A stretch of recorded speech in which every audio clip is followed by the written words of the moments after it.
Biblia en la primera carta a Pedro,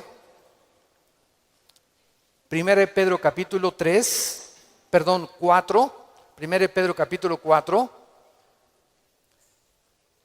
versículo 12 al 19. 1 de Pedro 4, versículos 12 al 19. Amados, no se sorprendan del fuego de prueba que os ha sobrevenido, como si alguna cosa extraña les aconteciera, sino gócense por cuanto son participantes de los padecimientos de Cristo, para que también en la revelación de su gloria se gocen con gran alegría. Si son vituperados por el nombre de Cristo, son bienaventurados, porque el glorioso Espíritu de Dios reposa sobre vosotros. Ciertamente de parte de ellos Él es blasfemado, pero por vosotros es glorificado. Así que ninguno de ustedes padezca como homicida, o ladrón, o malhechor, o por entremeterse en lo ajeno. Pero si alguno padece como cristiano, no se avergüence, sino glorifique a Dios por ello. Porque es tiempo de que el juicio comience por la casa de Dios. Y si primero comienza por nosotros, ¿cuál será el fin de aquellos que no obedecen al Evangelio de Dios? Y si el justo con dificultad se salva, ¿en dónde aparecerá el impío y el pecador? De modo que los que padecen según la voluntad de Dios, encomienden sus almas al fiel Creador y hagan el bien. Muchos cristianos no han entendido lo que es la vida cristiana. Y uno de los ejemplos que la Biblia usa, o una analogía para comparar qué es la iglesia, es el matrimonio. Y en el matrimonio, muchos de ustedes que también están recién casados, tenemos siempre ideas de las telenovelas, y fueron felices el príncipe y su amante, o su amiga o su esposa, por los siglos de los siglos. Y viene la luna de miel y se acaba la luna de miel, y comienzas a descubrir: ah, caray, ¿con quién me casé? O ah, caray, yo no sabía, chiquita, que tenías ese genio, y yo no sabía que eras tan flojo, ni sabía que dejabas tus calcetines que huelen a queso manchego cuando te levantas de la cama. Y comenzamos en el matrimonio a salir de la burbuja y del mundo ficticio y fantasioso en el que creíamos que era casarse.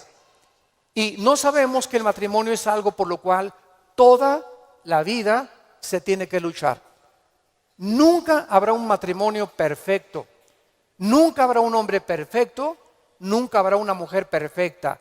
Por eso el matrimonio es para dos discípulos de Cristo, un hombre y una mujer que siguen a Dios. Es como un triángulo, y mientras más sigue el hombre a Dios, Dios está hasta arriba y la mujer también. Mientras más seguimos a Dios, más cerca estaremos el uno con el otro. Bueno, la iglesia es lo mismo. Hay cristianos que les han hablado: no, la iglesia cristiana es Disneylandia, Reino Aventura, todo peace and love. Nunca va a haber problemas, nunca va a haber fricciones. Y cuando entramos a alguna iglesia, o en las iglesias a las que ustedes han asistido, van a encontrar, ¿verdad?, que la iglesia es una mezcla de cizaña con trigo, que la iglesia es un cuerpo de creyentes mezclados con personas que han entrado del mundo, y que entre nosotros necesitamos entender que va a haber fricciones, malos entendidos, contiendas, que doña Pachita ya le hicieron cara de hamburguesa y no quiere regresar, que porque en esa iglesia, muchos me dicen, es que en esta iglesia o en aquella iglesia a donde yo iba no había amor. Y el problema está en eso, que entramos a la iglesia creyendo que todo es maravilloso y que estamos en un ejército, somos soldados en un campo de batalla, en un mundo ocupado por el enemigo, donde nosotros vamos de paso. Todo lo que construyamos, todo lo que invertamos en este mundo, se va a quedar. Y cuando este mundo sea destruido, lo único que va a sobrevivir son las almas. Son las almas. Y esta es la razón por la cual debemos vivir por las almas y poner como prioridad las almas que Jesucristo ganó en una cruz con su propia vida. Todos los cristianos vamos a experimentar pruebas. Vean ustedes aquí antes de Pedro se encuentra Santiago en el capítulo 1. Santiago era hermano de Jesucristo. Fue uno de los hermanos de Jesucristo, Santiago. Y él está escribiéndoles a los cristianos que comenzaron a ser perseguidos por el Imperio Romano. Y vean ustedes el consejo que Santiago comienza a delinear. Santiago 1, versículos 2 y 3. Hermanos míos, tengan por sumo gozo cuando se hallen en diversas pruebas, sabiendo que la prueba de vuestra fe produce paciencia. Sabemos entonces que todos nosotros vamos a ser examinados por Dios. Las pruebas, que son muchas, hay familiares pruebas en tu iglesia, en tu trabajo, con tus amistades, como matrimonio, con tus finanzas. Dios prueba el corazón.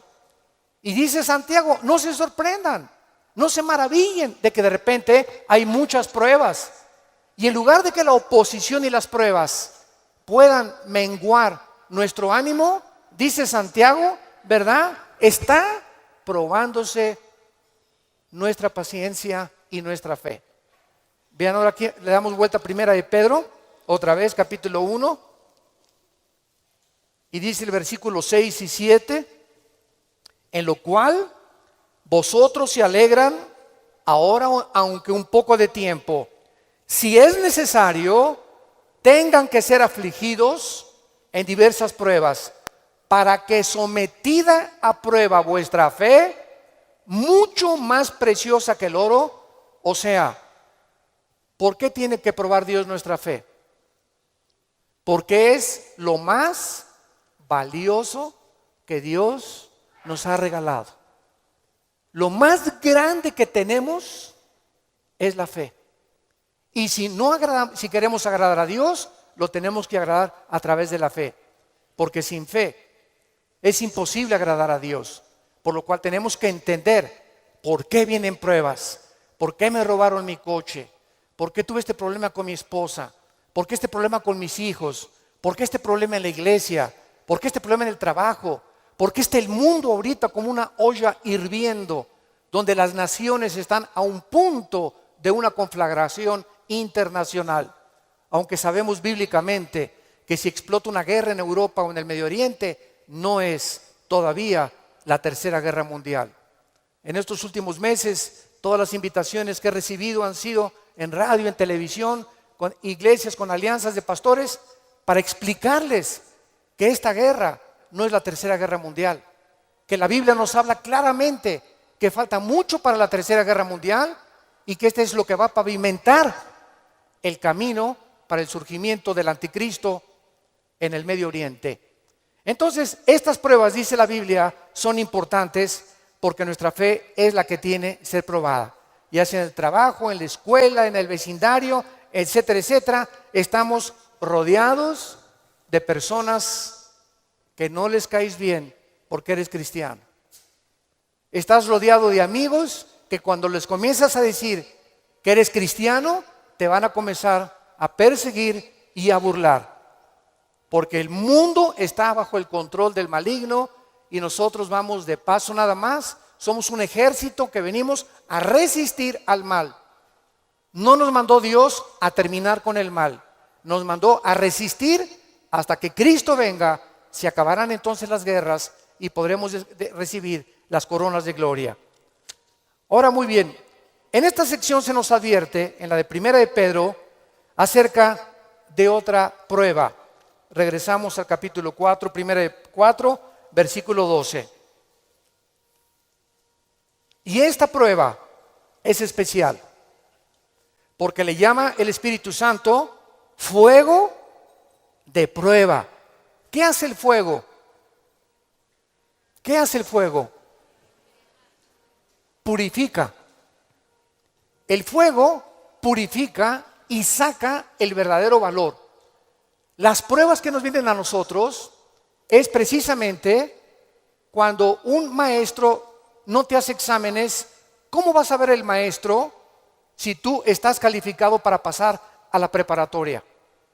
Forzosamente tenemos que ser examinados, ¿verdad? Con pruebas. Ahora tú te puedes preguntar, ¿qué Dios no sabe si voy a pasar o no voy a pasar la prueba? ¿Para qué nos hace pruebas Dios? Los maestros, yo entiendo que es para saber el coeficiente intelectual o la intelectualidad o el conocimiento que tienen los alumnos. Pero Dios, ¿por qué nos prueba? ¿Cuál es la respuesta? Dios sabe lo que hay en tu corazón, pero Él quiere que nosotros sepamos lo que hay en nuestro corazón. Que descubramos a través de las pruebas cuánta maldad hay dentro de nosotros. Cuántas cosas hay dentro de nosotros que necesitan ser quemadas todos los días. Cuántas cosas hay dentro de nosotros, porque aunque seamos cristianos, seguimos teniendo el potencial de ir en contra de las leyes de Dios. Por eso dice en Gálatas 5, las obras de la carne son esto y esto y esto: fornicación, adulterio, borracheras, drogadicto, hechicerías, ocultismo, etcétera, etcétera. Un cristiano puede caer en las cosas que él practicaba antes de que fuera cristiano, si el cristiano abandona a Dios. Y cuando descubrimos la maldad que hay dentro de nosotros, ¿qué podemos hacer? Gritar como Pablo en Romanos 7, miserable de mí, en mí no mora el bien. El bien que quiero hacer no lo hago, lo que no quiero hacer, eso hago. Entonces encuentro que en mi mente me dice, no fumes. El cigarro te va a molar los dientes, la lengua, la faringe, el esófago, la tráquea, los pulmones, el corazón. ¿Y por qué sigo fumando? Veo otra ley.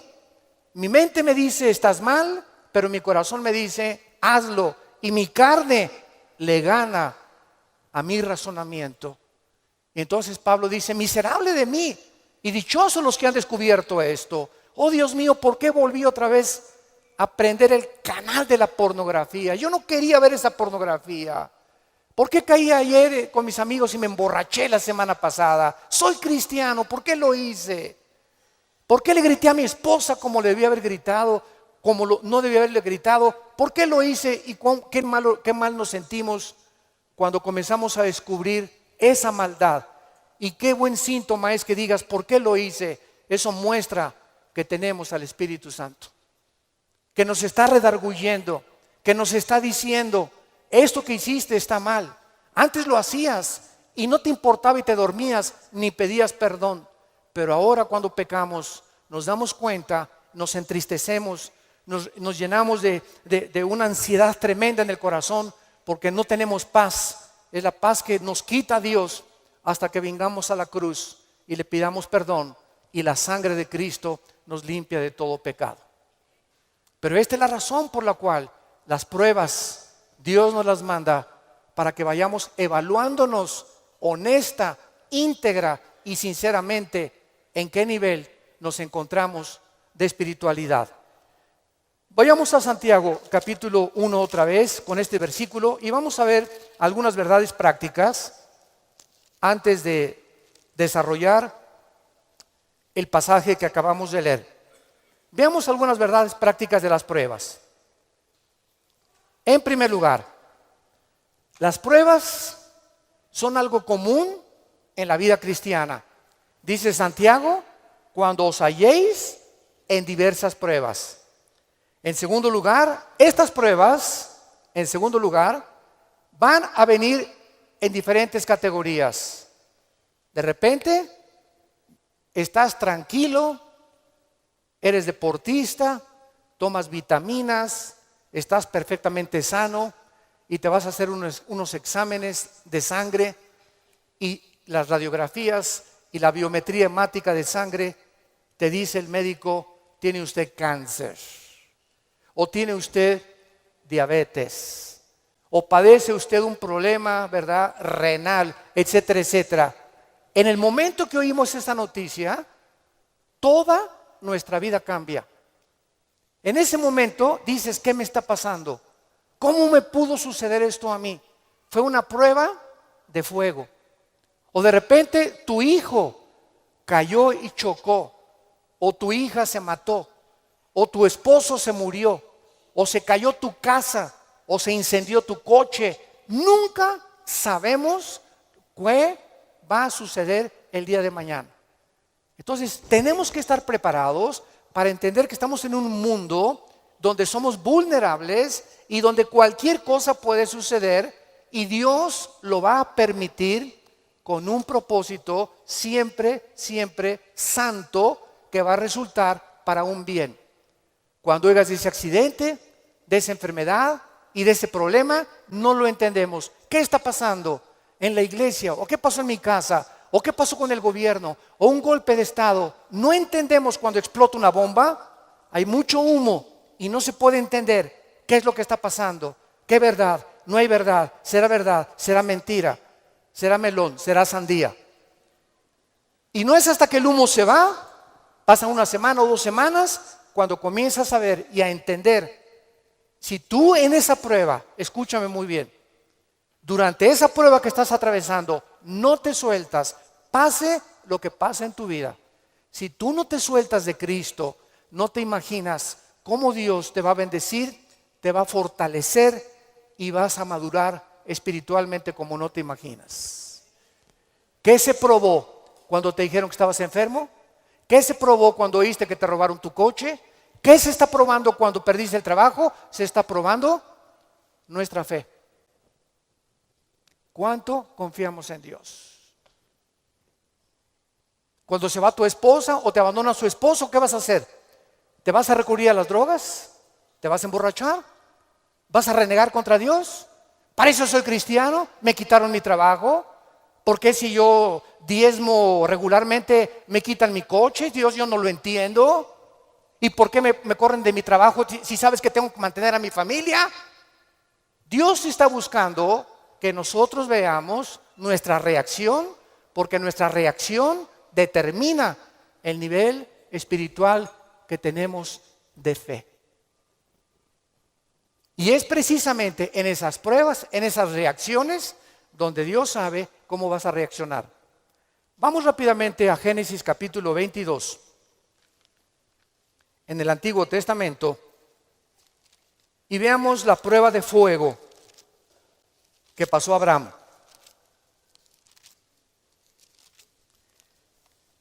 Abraham ya era un hombre maduro, ya tenía el hijo de la promesa, Isaac. Y Abraham se le llama en Romanos capítulo 4 el padre de la fe. Por algo será, ¿verdad? Por algo será, porque son las pruebas de fuego las que nos gradúan en el ejército de Dios.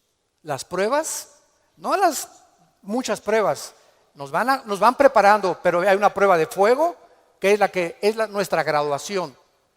Cuando ya Dios se da cuenta que no importa lo que pase en tu vida, nunca te soltarás de Él. Nunca blasfemarás de su nombre, nunca te llenarás de rencor ni de amargura contra nadie. Hayan hecho lo que te hayan hecho o lo que nos hayan hecho, el veneno más grande que nos impide graduarnos es la amargura. Es el veneno más grande de la vida cristiana. Bueno, aquí se encuentra Abraham, capítulo 22 del Génesis, y dice: aconteció después de estas cosas, o sea, estas cosas son todas las pruebas que Abraham había atravesado, que probó Dios a Abraham. Abraham podría decir: ¿otra? Oye, ¿otra, Señor? ¿Es juego? ¿Otra prueba? Pero Adán, quiero decirte una cosa, Abraham. Esta prueba, ¿verdad? No te imaginas va a ser la bendición más grande para tu vida y para 1000 generaciones después. A los que les interese la palabra prueba en el hebreo, es la palabra nasá, con H al final. Cuando dice probó, es la palabra nasá. Escuchen lo que significa probar en el hebreo. Manifestar el corazón por medio de la presión. No es hasta que la presión viene a nuestras vidas que se sabe lo que tenemos escondido en el corazón. ¿No es cierto? No es bajo la presión donde se prueba el carácter de los hombres. Bajo la presión. Dice la Biblia, esto es lo que Dios quería hacer. Poner presión en Abraham para darnos un ejemplo a nosotros de cómo reaccionar. ¿Y cuál fue la prueba de fuego que Dios le puso a Abraham? Dame a tu hijo Isaac, versículo 2. Señor, no te oí bien, creo que me está fallando el oído. ¿Qué dijiste? Que me des a tu hijo. Señor, ¿estás bien? ¿No necesitas un mejoral? ¿Me estás hablando? ¿Eres tú? ¿No será un demonio el que me estará hablando? Señor, tú me dijiste que este hijo era el hijo de la promesa, no era Ismael. Tú me prometiste que era Isaac y la semilla de Isaac, el esperma de Isaac, la descendencia de Isaac, donde el Mesías, el Salvador que has prometido, iba a venir. ¿Cómo me lo pides?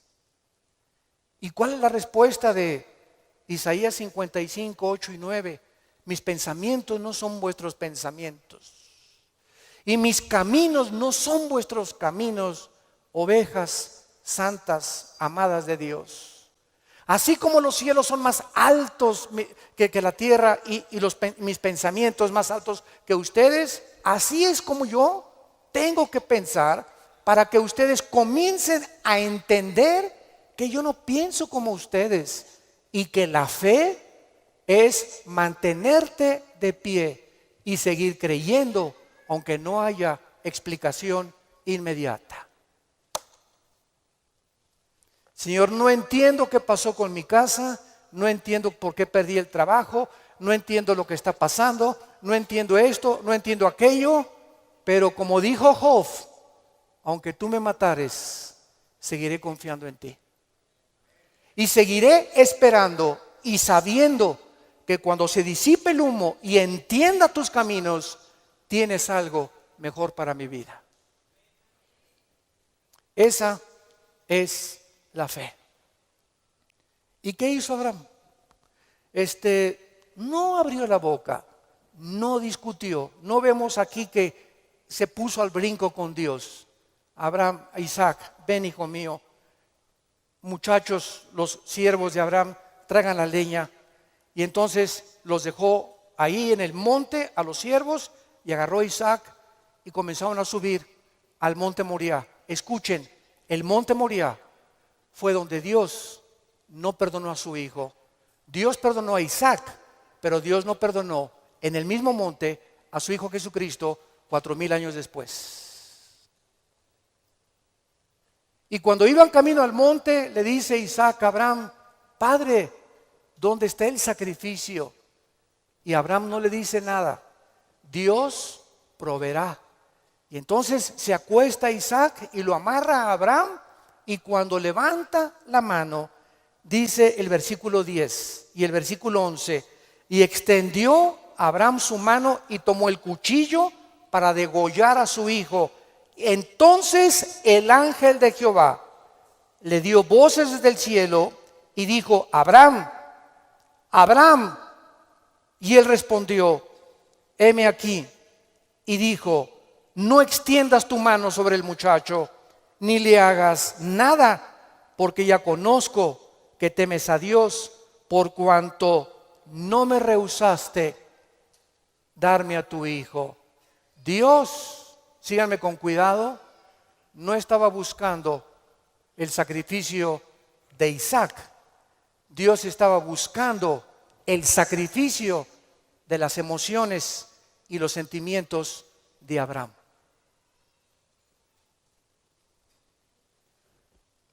Abraham tenía que pasar la prueba de morir a sus emociones y a sus sentimientos y amar a Dios con todas sus fuerzas y con todo su corazón, escúchenme, más que a su hijo.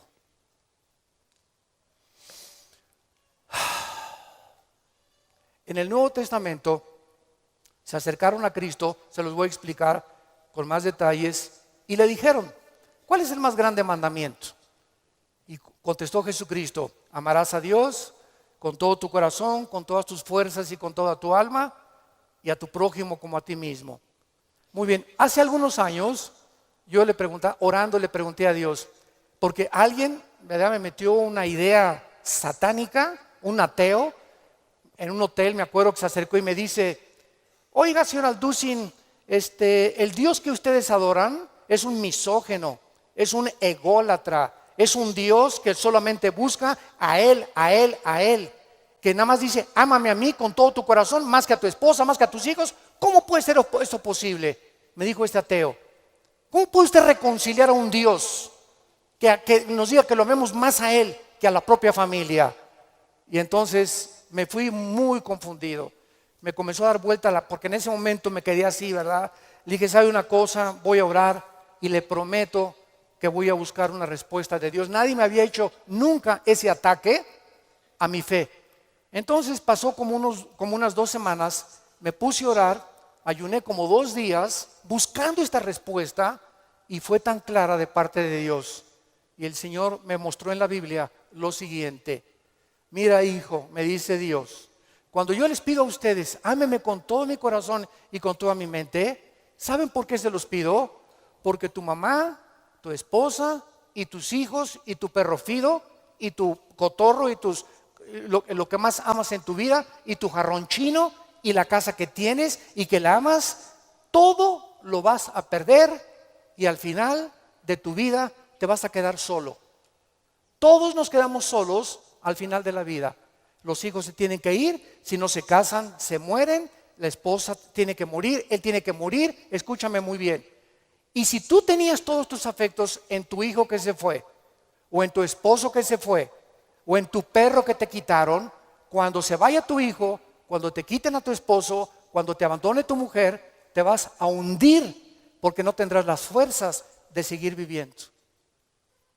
Pero cuando amas a Dios con todo tu corazón y con toda tu alma y pierdes algo por acá y pierdes algo por acá y pierdes esto y por acá, ese amor que tú le tienes a Dios es el que nos sostendrá para seguir viviendo con Él, con las fuerzas de seguirlo amando. Denle gloria a Dios, de veras.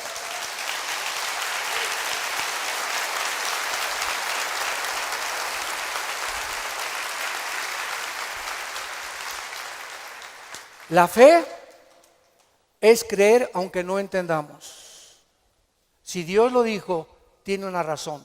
Detrás de cada mandamiento de Dios se encuentra la sabiduría de Dios. Cuando Dios le dice a los jóvenes, no forniquen ni tengan relaciones sexuales antes de casarse, gritan los jóvenes y protestan los jóvenes. ¿Nos quieres quitar la felicidad? ¿Qué tiene? ¿Así nos vamos a conocer mejor antes de casarnos? Pero detrás de esa prohibición que Dios tiene es el inmenso amor que Él nos dio desde la cruz. Por amor te lo digo, jovencita, te dice Dios, por amor que te tengo, joven que me escuchas. Tú no te imaginas las consecuencias de la fornicación. Vas a los 18, 19 años a ver crecer tu pancita, te vas a tener que salir de la escuela, él va a resultar con que no te quiere. Es increíble que por no haber puesto ustedes freno en sus relaciones meses antes, hayan ustedes acabado en un pecado que se llama la fornicación. Dios es sabio y nos dice a los casados, no cometerás adulterio. Dice Salomón en Proverbios 6, versículo 32, el que comete adulterio es falto de entendimiento, corrompe su alma el que tal hace. El que comete adulterio echa a perder su matrimonio, sus hijos, los celos, la infidelidad, que tarda años en poder levantarse. ¿Y todo por qué? Por tu ego, por tu orgullo, por tu vanidad de querer irte con una muchacha más joven o con otro hombre sin tomar en cuenta a tu propia familia. Es el ego siempre el enemigo de nuestro Dios. Dios sabe por qué nos da las provisiones que nos da, porque nos ama y quiere lo mejor para nuestra vida. Y finalmente aquí en estas verdades prácticas en Santiago encontramos también, ¿verdad?, que las pruebas prueban la fe que tenemos y la fe nos muestra cuánto confiamos en Dios. Dice en el Salmo capítulo 11, versículo 1 y 2. En Jehová he confiado. ¿Cómo decís a mi alma que escape al monte cual ave? Porque aquí los malos tienden el arco, disponen sus saetas sobre la cuerda para asaetear en oculto a los rectos de corazón. Si hubo un hombre perseguido, calumniado, vituperado, despreciado entre los héroes de Dios, fue el rey David. A los 17, 18 años lo ungen: Samuel, tú vas a ser rey de Israel. Ah, dice David, qué suave. Bueno, pasaron casi 12 años, vean esto, desde que lo ungen con sus hermanos, pasaron 12 años, hasta los 30 años de edad, 12 años de pruebas. El hombre que Dios había escogido para sentarlo en el trono de Israel, tenía que ser probado. Y tenía que ser probado en la amargura, en el rencor, en la confianza en Dios, en saber que no importa, aunque me rodee un ejército y aunque tenga las miles de amenazas, Dios es mi salvación, mi fortaleza y mi luz. ¿De quién temeré? Dice el Salmo 27. ¿De quién temeré? Es el temor dentro de nosotros lo que nos impide confiar en Dios. Ay, tengo temor que si me entrego a Dios me va a pasar esto. O tengo temor que si hago estas cosas me va a pasar aquello. Ese temor lo tienes que vencer, porque Dios no nos ha dado espíritu de temor, sino de valor, de poder y de amor propio.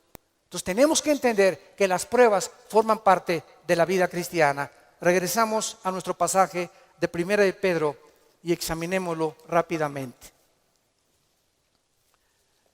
Dice nuestro pasaje: no se sorprendan, amados, del fuego de prueba que os ha sobrevenido, como si alguna cosa extraña aconteciera. Número 1,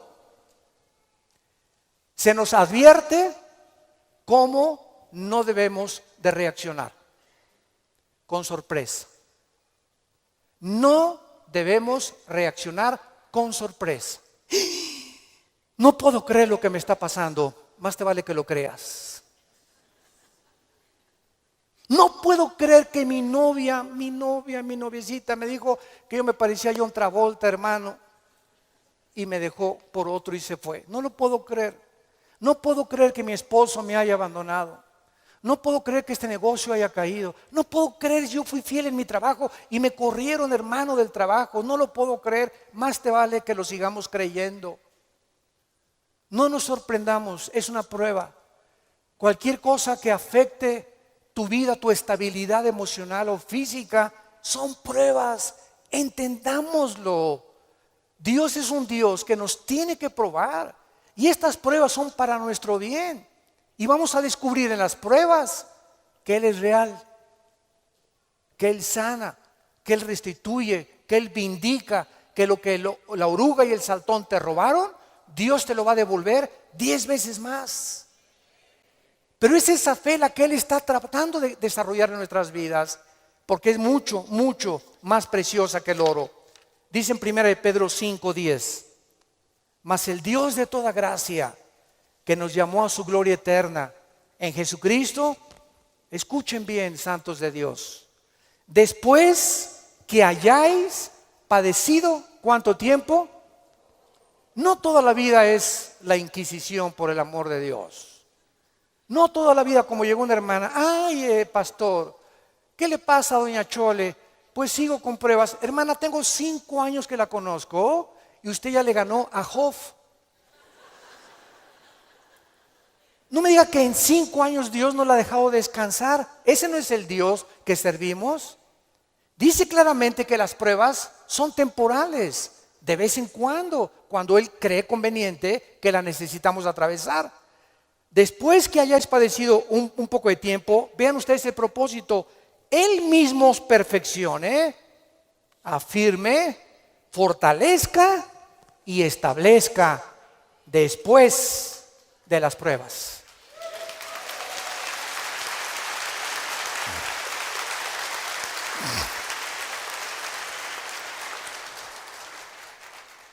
Ahora, veamos lo que tenemos que hacer.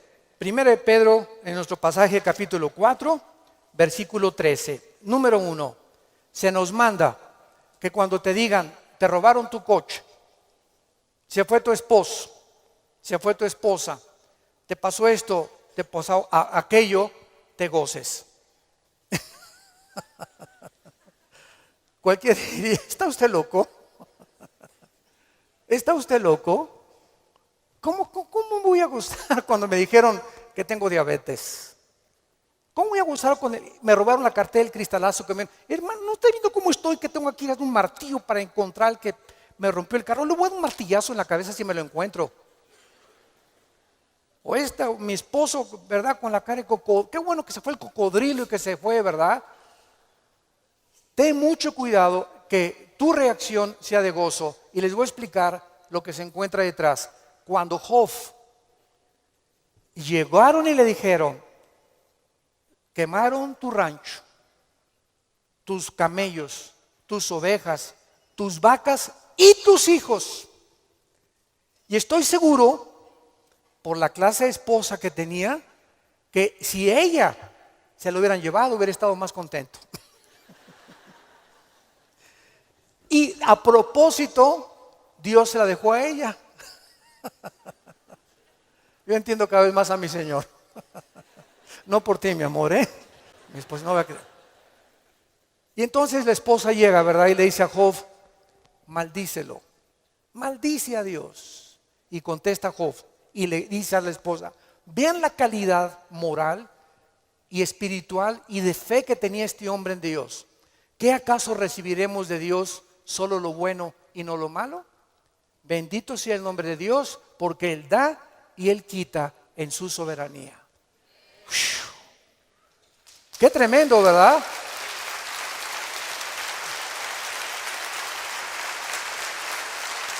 Qué tremendo. Entonces, en ese momento, cuando somos asaltados por dudas y malas noticias, en otras palabras, porque son malas noticias, en ese momento tengamos mucho cuidado de no permitirle a nuestro corazón que nos gobierne la lengua, porque de la abundancia del corazón habla la boca.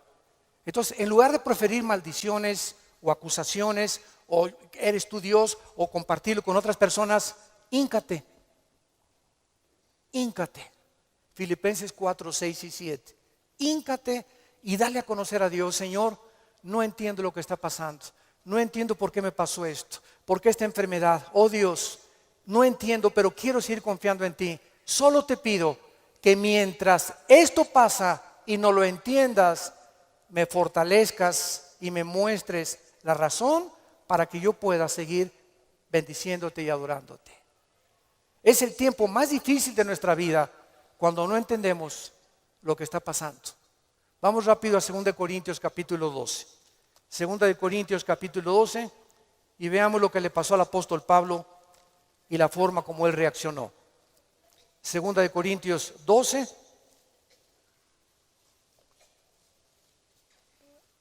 Pablo fue uno de los pocos hombres, junto con Enoc y Elías y el apóstol Juan, que subieron al cielo. En el Nuevo Testamento, Pablo y Juan fueron los dos únicos apóstoles que subieron al cielo sin morir. Fueron sacados de su cuerpo espiritualmente. Y Pablo lo llevó Dios al tercer cielo, donde habita Dios. Y cuando Pablo regresó a la tierra, su espíritu salió de su cuerpo y su espíritu volvió a entrar a su cuerpo. Pablo dice que lo que él oyó allá en el cielo y lo que él vio, no había palabras humanas para poder describirlo. Y como fue una experiencia tan impresionante, pero tan grande, que cabía la posibilidad, dada la naturaleza humana pecaminosa que aún tenemos, Dios tuvo que darle una prueba a Pablo y ponerle un aguijón en su cuerpo físico, alguna enfermedad. Y esta enfermedad no sabemos qué es. Algunos han especulado que era algún problema oftalmológico, porque dicen Gálatas, mira con cuán grandes letras les escribo. Bueno, no sabemos, ¿no? Entonces Pablo tenía algo en su cuerpo que lo atormentaba y se hincó delante de Dios y le dijo: Señor, quítame este aguijón. No, Pablo. Señor, te ruego, quítamelo. No, Pablo. Señor, te lo imploro como de corazón. Si quieres me voy a la villa y de vuelta de rodillas. Hago lo que tú quieras, quítame este aguijón. Y Dios le contesta y le dice en el versículo 9: y el Señor me ha dicho, bástate mi gracia. ¿Por qué? Porque mi poder, y lo traduzco en el original griego, está en presente continuo. Mi poder se está perfeccionando a través de esta dolencia física que he permitido que tú tengas. Mi poder se está perfeccionando mientras tú estás sufriendo esta enfermedad en la que estás atravesando. Y entonces Pablo, cuando entiende detrás de lo que no entendía, por qué Dios permite eso en su vida, contesta Pablo y dice: por tanto, de buena gana me gloriaré más en mis debilidades, para que repose sobre mí el poder de Cristo. Hace poco mi esposa y yo estábamos en Dallas, y ¿se acuerdan de este muchacho que no tiene brazos ni piernas? Muchos de ustedes lo conocen. Bueno, su esposa es mexicana, de Chihuahua. Y estuvimos ahí como una hora mi esposa y yo y nuestros 3 hijos compartiendo con ellos en una iglesia de Dallas, y nos querían conocer también a nosotros, bueno, que también conocían nuestro ministerio, etcétera, etcétera. Y cuando yo me acerqué a abrazarlo, a este muchacho, ¿de dónde lo agarro?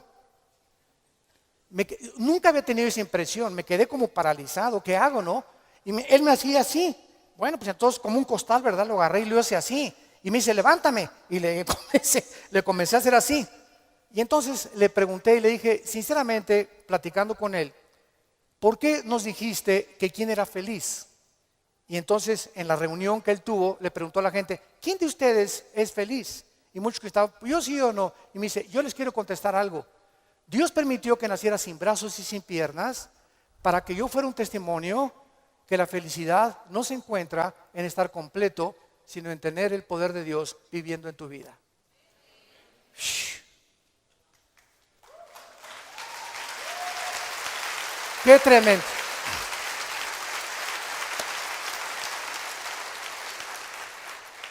Mi esposa y yo nos bañamos de lágrimas.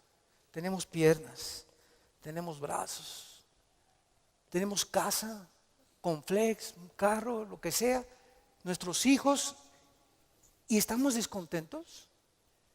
Teniendo contentamiento, teniendo sustento y abrigo, estamos contentos porque estamos vivos. Nosotros estamos completos, y él era más feliz que la mitad de los que fueron a escucharlo. Él riéndose, y era una felicidad, ¿no es cierto, Marta? Un gozo sincero. Él no estaba fingiendo, él estaba lleno del poder de Dios.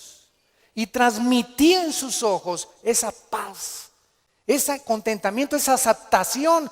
Él dijo que a los 12 años se quiso suicidar porque todavía no había aceptado a Cristo. Y se metió y dice: ¿cómo me suicido? ¿Con qué? Ni modo que agarre una pistola y le haga así, ¿verdad? Se metió a la tina del baño y con la boca abrió la llave y se quería morir ahogado. Y cuando estaba el agua subiendo, muchos de ustedes que ya no han oído su testimonio, yo lo traigo grabado en mi iPhone, dice que en ese momento dijo: si yo me quito la vida, nunca podré compensarles a mis padres y los haré culpables a mis padres, porque siempre se lamentarán porque yo nací así, y si hay un Dios, nunca conoceré el propósito por el cual permitió que yo naciera sin brazos y sin piernas. Y apagó la llave y le dijo, yo no entiendo, al año se convierte a Jesucristo. Y ha ganado millones de almas. Dios dicen que hay uno entre 15 o 20 millones de seres humanos que nacen así. A este muchacho Dios lo escogió Dios para dar un mensaje al mundo. La felicidad no está en el dinero, ni en tener salud, ni en tener casa, ni en tener vehículos, sino si tú tienes a Jesucristo y la paz de Él que sobrepasa todo entendimiento.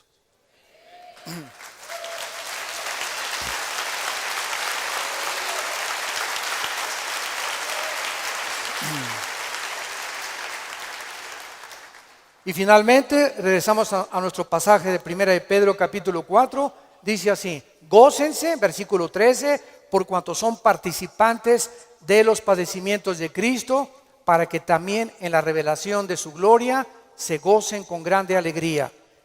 En penúltimo lugar, las pruebas nos están haciendo parecernos más a Jesús. Porque es precisamente en las decepciones, en las desilusiones, en las traiciones, en la persecución, en el abandono de tu esposa, en la muerte, etcétera, etcétera, en todas estas cosas que forman parte de la vida, donde comenzamos a entender que no nos sorprendamos, estamos en un mundo muy feo, donde el pecado abunda. Este grupo de ISIS en el Medio Oriente ya no son seres humanos, son zombies, son monstruos, seres humanos deshumanizados completamente, sin ningún sentimiento, sin ninguna emoción, sin ningún corazón, ninguna conciencia.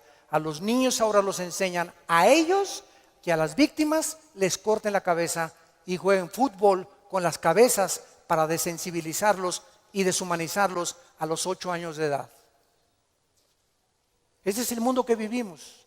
¿Nos sorprende? No nos sorprende, porque la Biblia dice, según de Timoteo 3, vendrán tiempos feroces, peligrosos, hombres amadores de sí mismos, donde no les importará absolutamente nada más que su ego y su propia vanidad, y el imperio y el espíritu de control.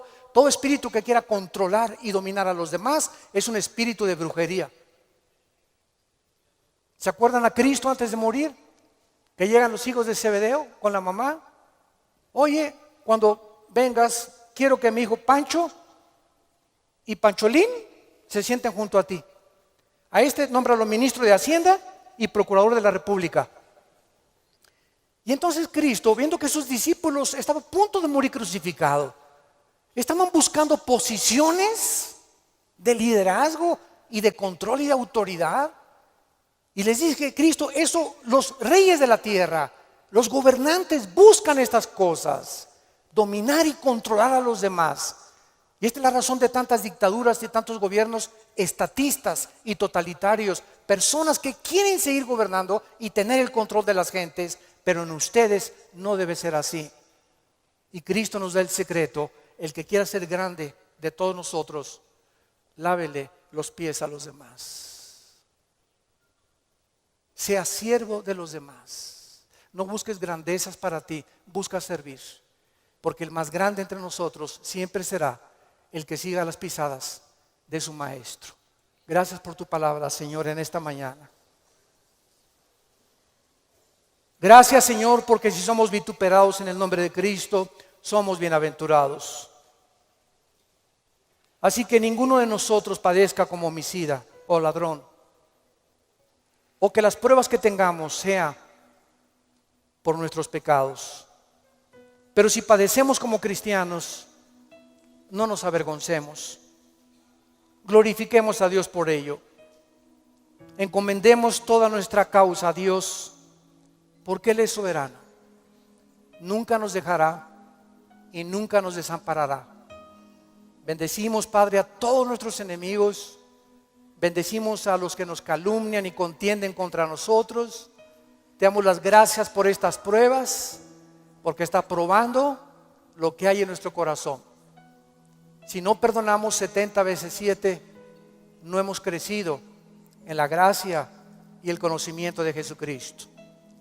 Si hay alguna persona en esta mañana que aún no tiene a Jesús, que aún no tienes este corazón que Dios quiere que tú tengas, esta comprensión de la vida espiritual y de lo que es la iglesia y el cristianismo, ven a la cruz, entrégale tu vida diciéndole estas palabras ahí con todo tu corazón: Señor mío y Dios mío, te pido perdón por mi vida, por mis pecados, por mi rebelión a mandamientos que antes no entendía.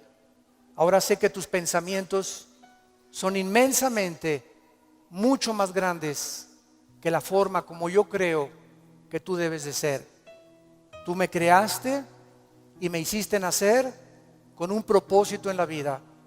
Gracias por la salud que tengo en este momento, por el matrimonio que tengo, por los hijos que nos has dado, por el fruto que traigo en mi vientre, por la casa que tenemos, por todo lo que nos rodea, por el agua, por la luz, las montañas, los cambios de clima.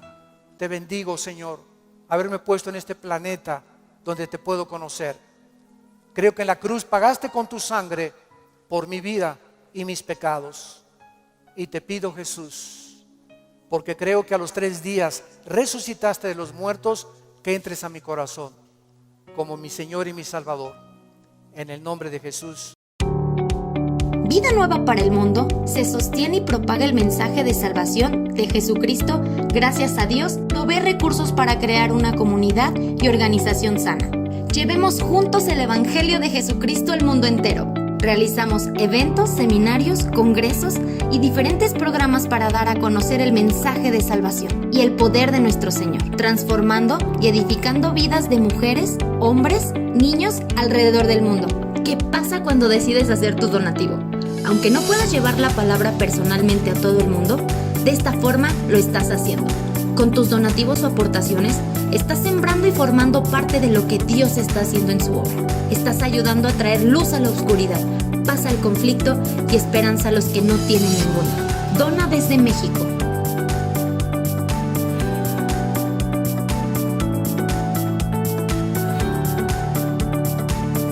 Dona desde Estados Unidos.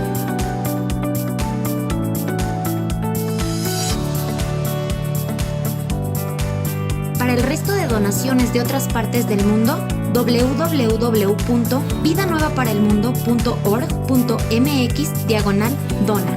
Estamos cumpliendo la gran comisión. Por tanto, vayan y hagan discípulos a todas las naciones, bautizándolos en el nombre del Padre, del Hijo y del Espíritu Santo, enseñándoles que guarden todas las cosas que les he mandado. Y he aquí que yo estoy con ustedes todos los días hasta el fin del mundo.